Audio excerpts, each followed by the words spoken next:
Come into the circle of love and justice. Come into the community of mercy, holiness, and health. Come and you shall know peace and joy. I am Rima Cameron and welcome you to this virtual worship service of the Unitarian Church of Harrisburg. Because we cannot meet in the church building, there have been program changes, including new programs to strengthen and serve members and friends of the church during this time of physical distancing.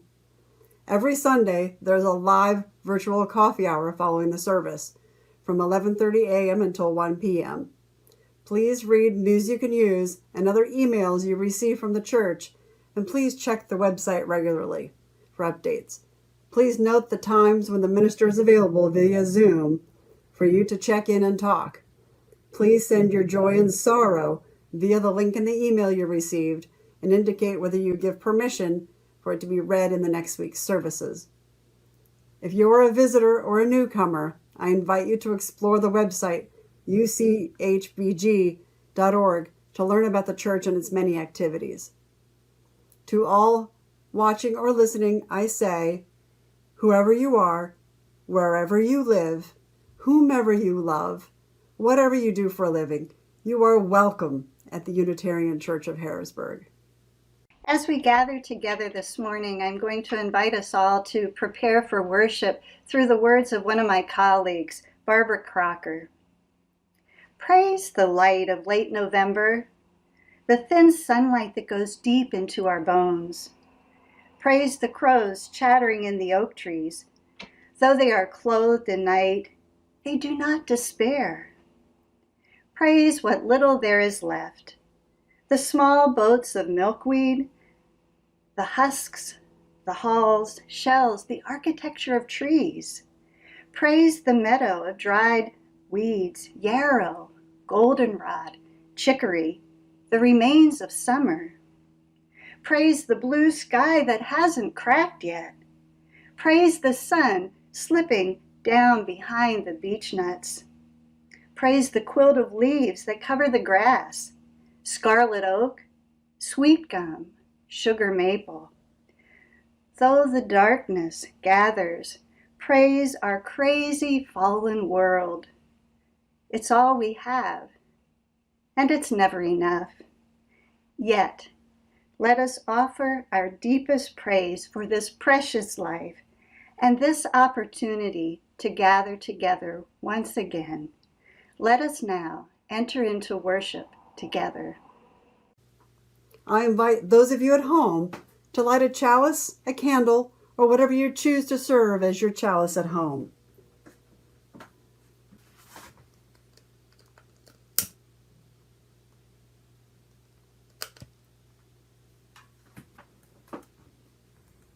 By Maureen Killeran, let us look first to the response of love. In these hard times, let us look first to the response of love. In the midst of challenge, may our chalice flame bear witness to the inherent worth and dignity of every human being.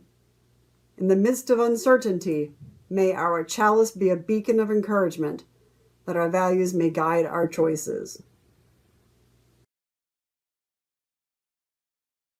Love is the spirit of this congregation, and service is our gift.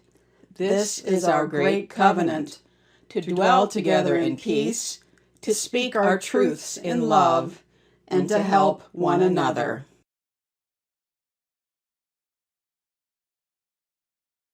We join with others throughout time and beyond time in the practice of repairing the world.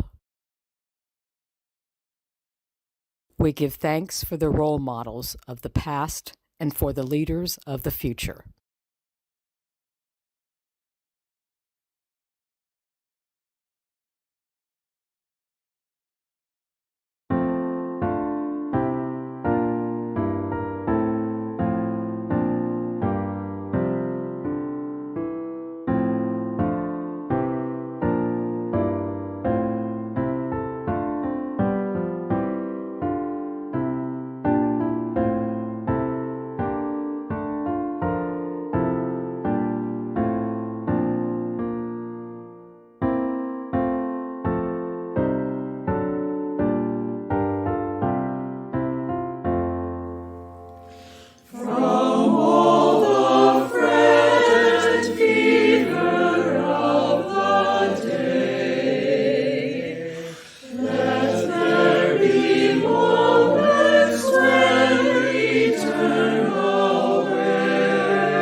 Holiday greetings all!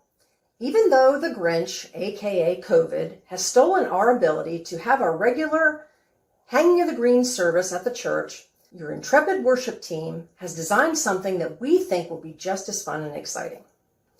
This will be on December the 6th at 10:30 a.m.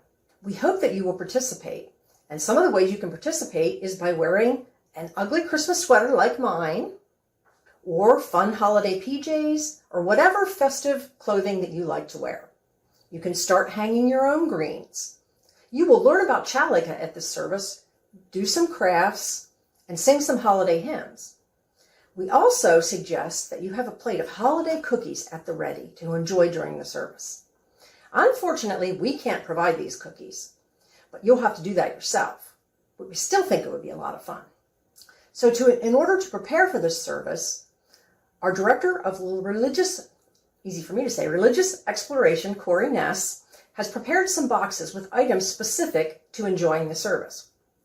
These boxes will be delivered to each congregant's door on December the 4th or the 5th by the DRE elves, and you know who you are.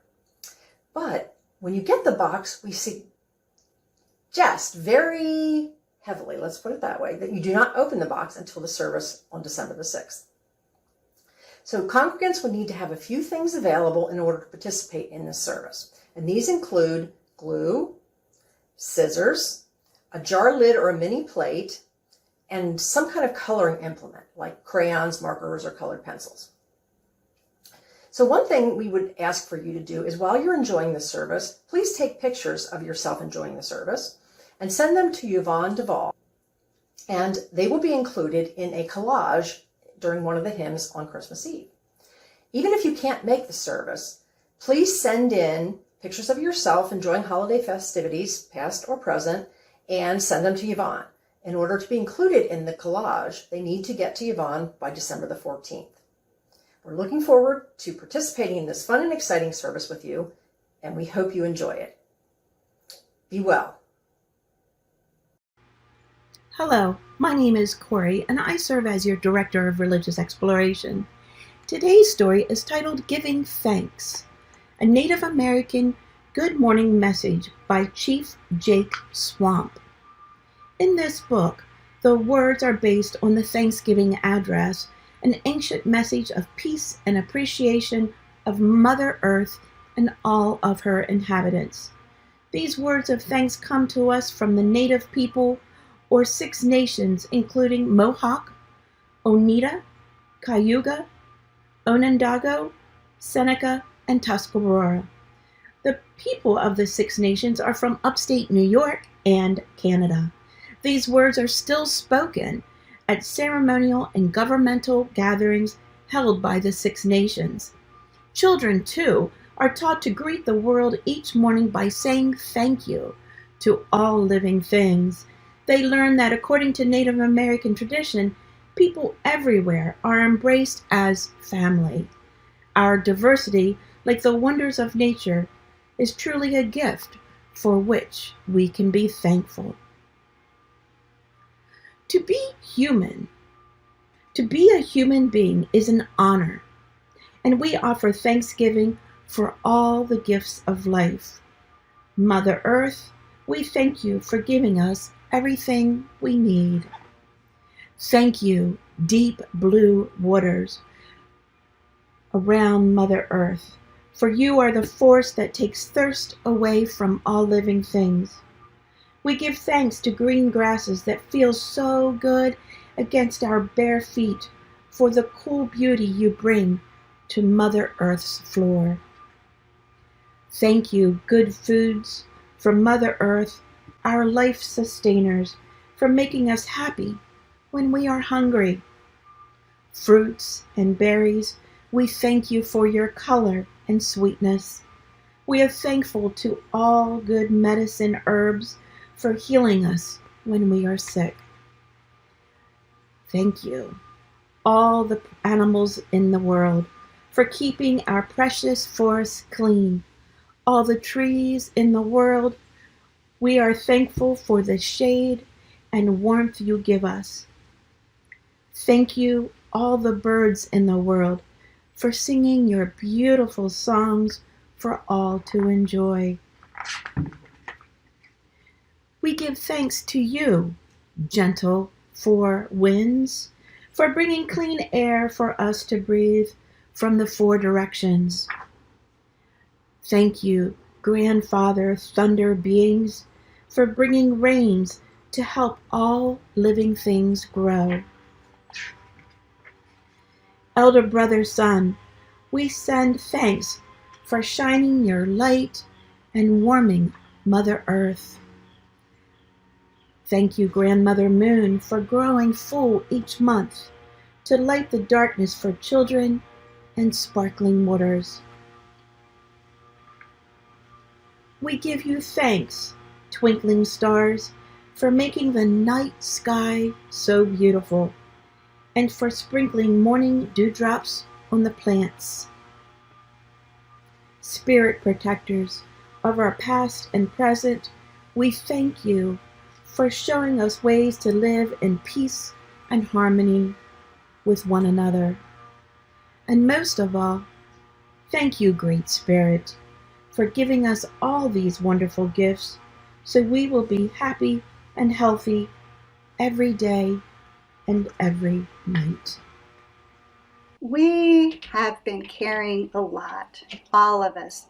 As we find ourselves in this virtual world, we have joys that we long to share with people in person. We have those sorrows that are heavy on our hearts that we want to reach out to others. But recognize we have the opportunity to reach out while we consider all of those things that we're grateful for, that we have joy and sorrow about. Let them center in our heart while I offer this invitation into prayer and meditation. Again, words of my colleague, this time Sarah Eileen Lawal. Spirit of life and love, in this time of uncertainty, of fear and angst, our nation holds its collective breath. In this time, when rhetoric blusters about and words are used as weapons, our nation clenches its fists, tightens its shoulders, eyes squeeze shut tight. Some are preparing for a fight. May we remember that we are a people of resilience. We have faced uncertainty before. We have weathered storms. We have been consumed by flames. We have risen like the phoenix out of the ashes. And we will again, we, the people. May we remember our shared humanity, our universal kinship, our interdependence. As we unclench our fists and breathe together, as we breathe in love and breathe out peace, may we recognize the spark of the divine inside all of us, even those we are not quite sure about. In this time of uncertainty, we remember the good will go on. As we work together to move forward, we, the people, seeking that which unites us, with our arms reaching out wide for life, liberty, and the pursuit of happiness. May love prevail. May we give thanks this day. May we give thanks every day. In the name of all that is holy, we pray. Amen.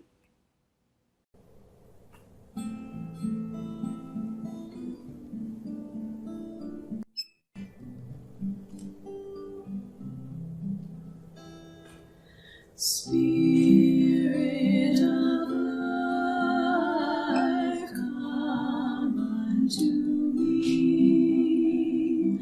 Sing in my heart all the stirrings of compassion. Blow in the wind, rise in the sea.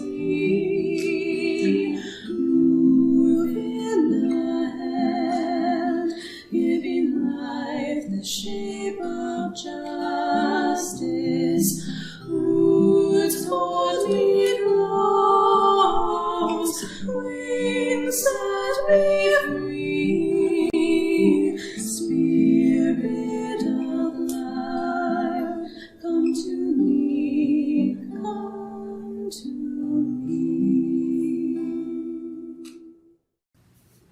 Good morning. This is the reading by Robert Walsh, More Than We Deserve. I heard the second Brandenburg Concerto played in honor of Bach's 300th birthday, and I was swept away. I remembered a story about the people who send messages into outer space. Someone suggested sending a piece by Bach. The reply was, "But that would be bragging." Some say we get what we deserve in life, but I don't believe it. We certainly don't deserve Bach. What have I done to deserve the second Brandenburg Concerto? I have not been kind enough. I have not done enough justice. I have not loved my neighbor or myself sufficiently. I have not praised God enough to have earned a gift like this. Life is a gift we have not earned and for which we cannot pay. There is no necessity that there be a universe, no inevitability without a world moving toward life and then self-consciousness. There might have been nothing at all. Since we may not have earned Bach or crocuses or lovers, the best we can do is express our gratitude for the underserved gifts, and we do share the work of creation.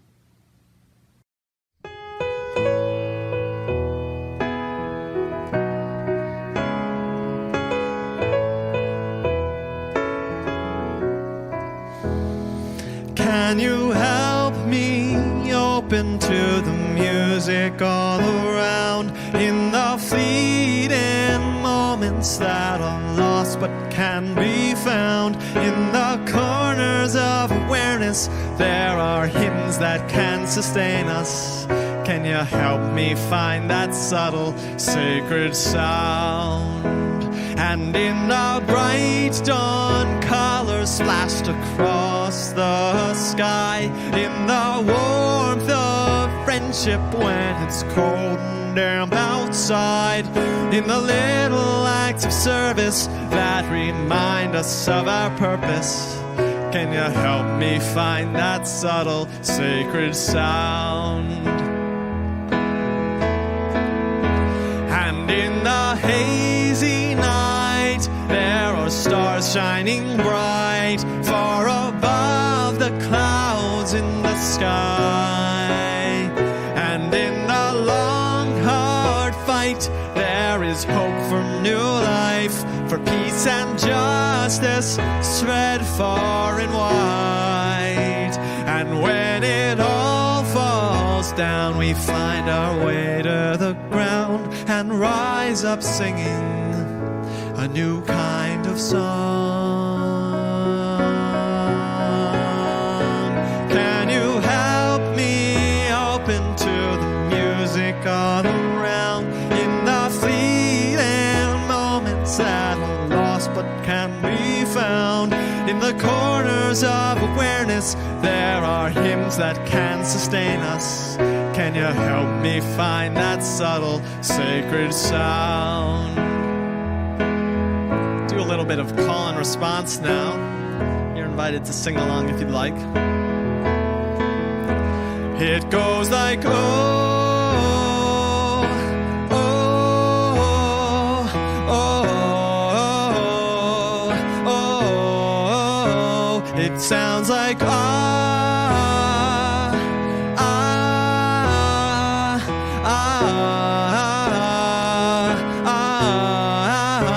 it sounds like silence.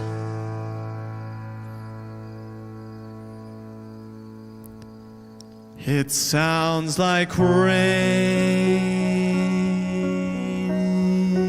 Can you help me open to the music all around, in the fleeting moments right now?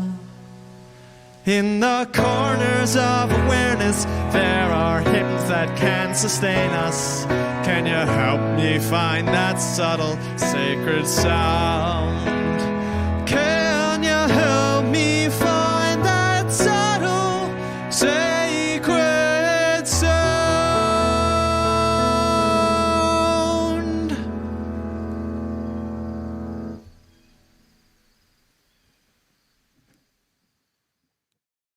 For the month of November, the plate collection will go to the Ecumenical Food Pantry. For 45 years, the Ecumenical Food Pantry has worked to meet the emergency food needs of people for the greater Harrisburg area. At the start of the pandemic, the number of people served at the pantry decreased as temporary food outlets opened. However, the special pandemic food distribution seemed to be ending, and the requests for food at the pantry have been rising again. The pantry is currently providing a 3-day supply of food to about 300 households every month. The pantry is managed and operated entirely by volunteers. Pantry operations and procedures were completely reworked to keep volunteers and clients safe. The pantry is located at Messiah Lutheran Church in downtown Harrisburg. It is supported by many area churches, businesses, organizations, individuals, and a state grant. There is a link for contributing to today's plate collection in the video description below. You may have to click on the words "Show More" to see it. The same link is in the email that went out to the members this morning. Your financial support and commitment matter. Thank you. Please be generous.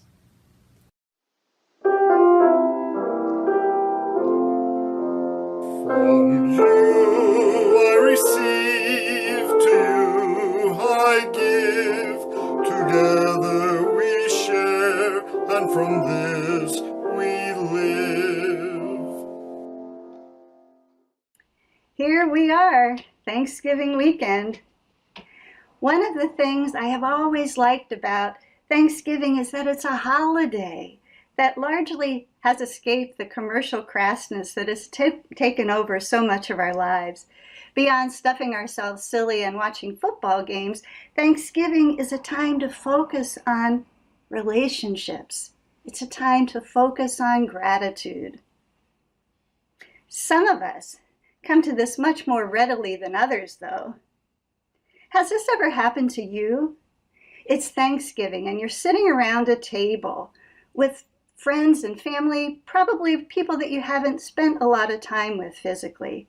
And someone says, let's express our feelings of thankfulness. What are you thankful for? Often it is friends and family and the opportunity to gather together that's lifted up. Sometimes the flow is easy and sincere. You know that the words that are spoken are heartfelt. You can feel your own heart opening in response.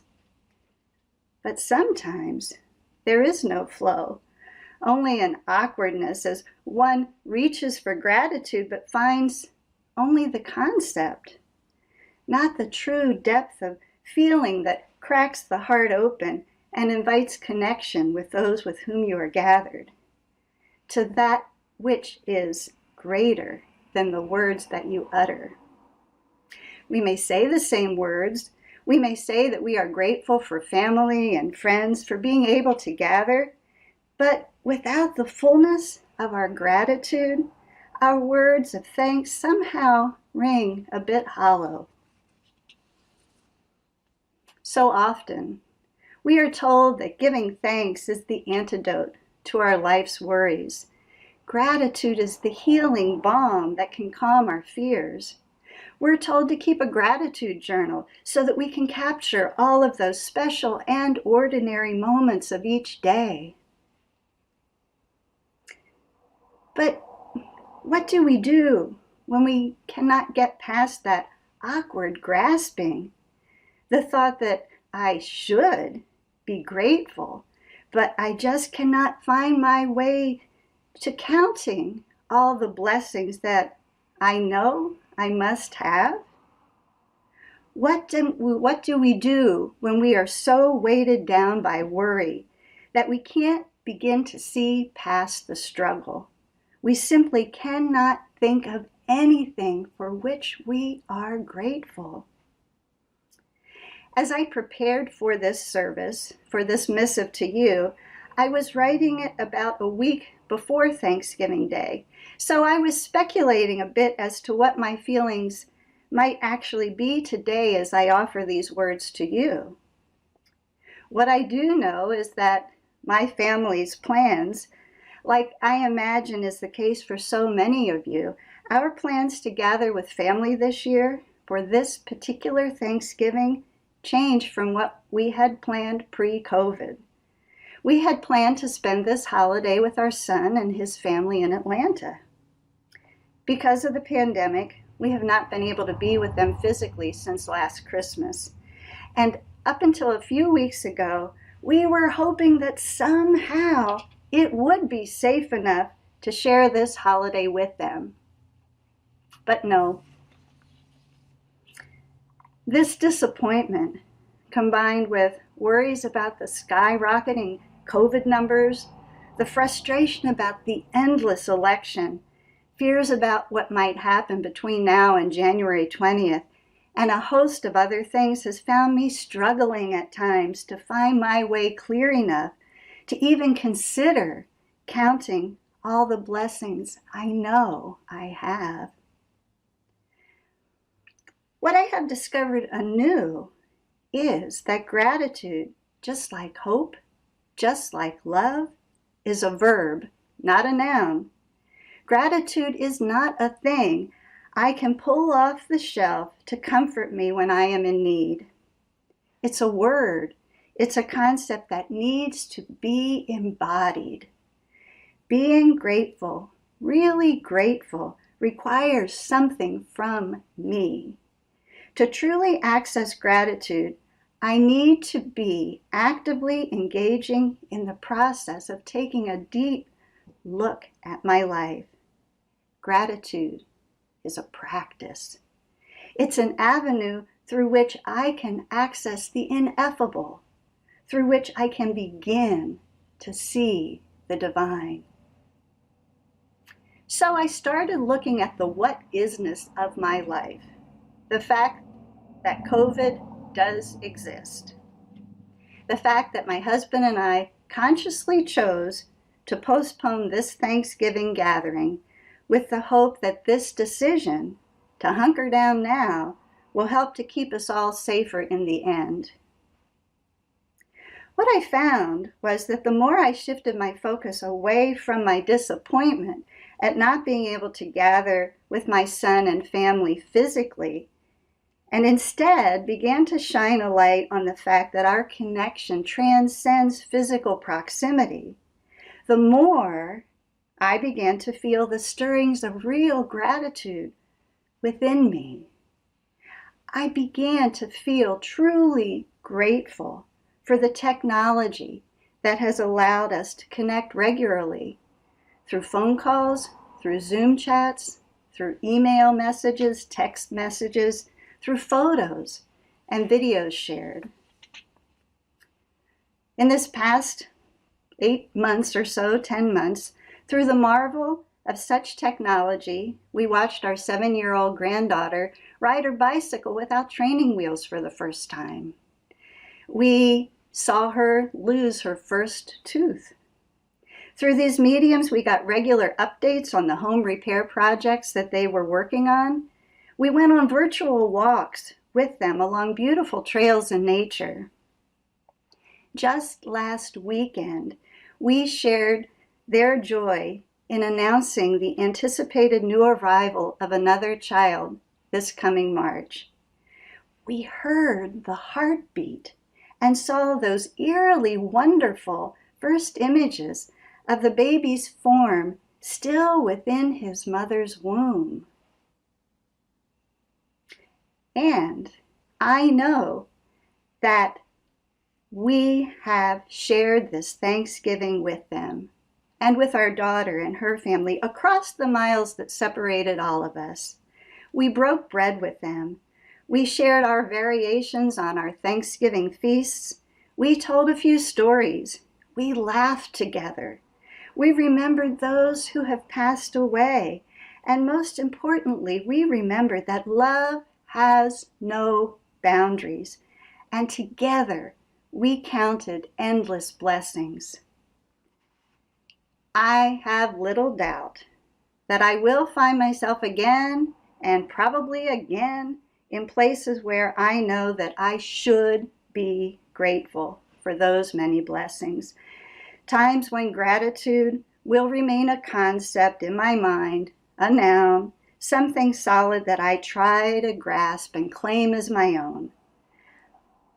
But this year's meditation on Thanksgiving has given me the chance to activate that word, that idea, and move gratitude once more from a thing into a living embodiment.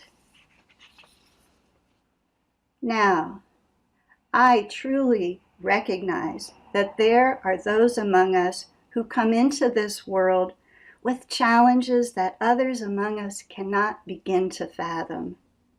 I know there are those among us who are alone today.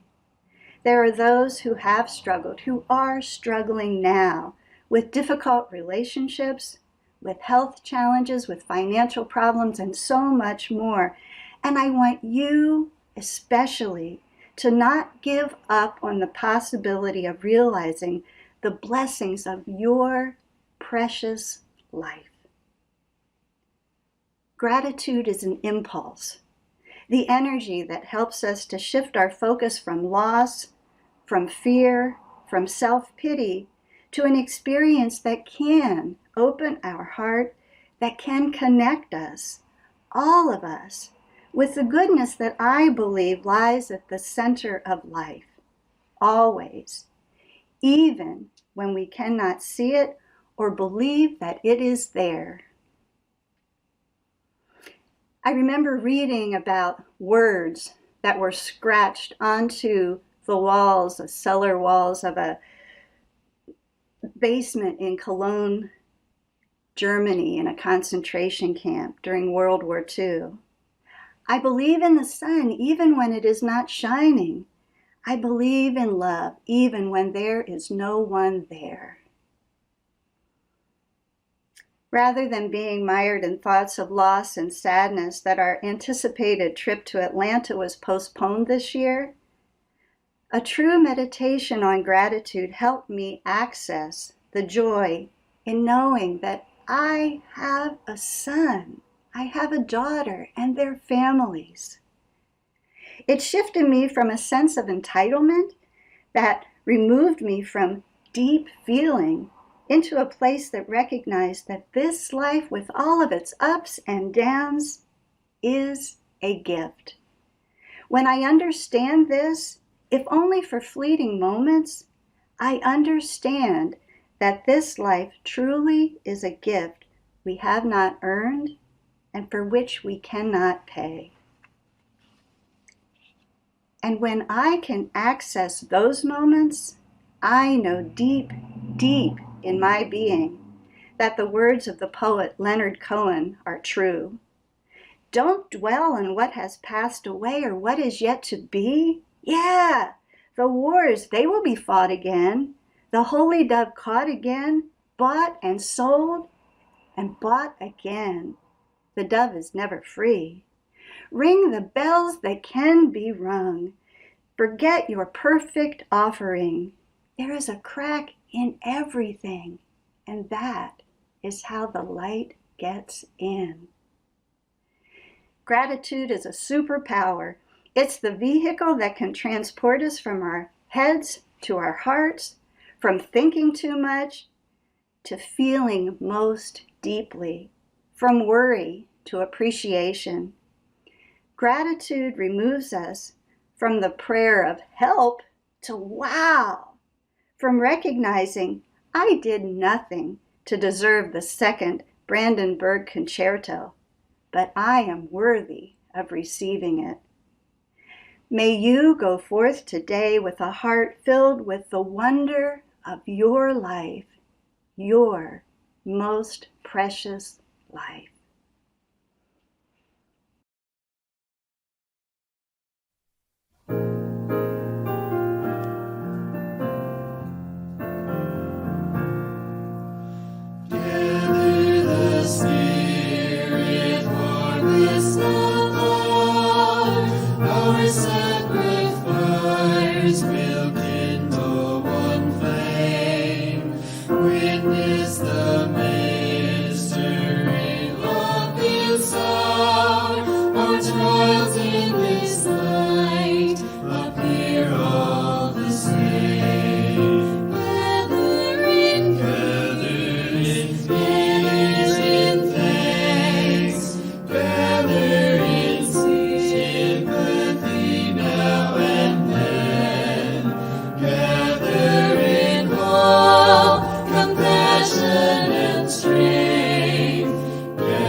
nurtured in love and conscience refined, with body and spirit united once more. Gather in peace, in thanks, gather in sympathy now and then, gather in hope, compassion and strength, gather to celebrate once again. Gather the Spirit growing in all, drawn by the moon and fed by the sun, winter to spring and summer to fall, the chorus of life resounding in all. Gather in peace, in thanks, gather in sympathy now and then, gather in hope, compassion and strength, gather to celebrate once again.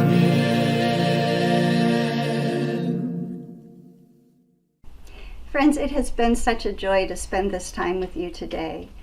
And as we gather here in this time of holidays, Thanksgiving just passed, Christmas yet to come, even if we are apart or together, I know many of us are going to be making our most favorite recipes, those family recipes, new recipes that excite us.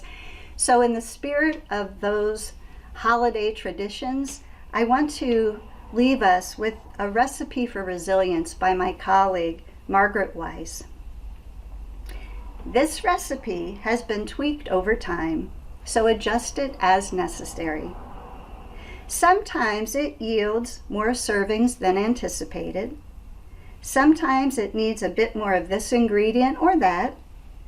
It comes from generations who have gone before, and I've added my own little special bits here and there. So here it is, a recipe for resilience. Take 1 part courage, 2 parts tears of failure and doubt, 1 part deep listening, 1 part each of both silence and laughter, a dash of trust, a pinch of wonder, and a generous sprinkling of gratitude. Don't forget a heaping scoop of naps and snacks. In a separate bowl, mix together family and friends and those who challenge you to be your best self, those with whom you disagree. Add slowly to the larger pot, add a bay leaf for, well, whatever it is that bay leaves do, and let simmer for as long as you need, which is often longer than you realize or anticipate. Keep the heat at an even temperature, hot enough to cook throughout, but not so hot that it burns the bottom. This can be served at room temperature, warm or even cold if necessary. Serve it alongside your favorite blanket, dog or cat or other soft item. Make it often. Share it with others. Hold on to the leftovers. You will need them after a long day that challenges your soul. Friends, go forth. Recognize the blessing that this life is, and may you find reasons to give thanks every day. May it be so.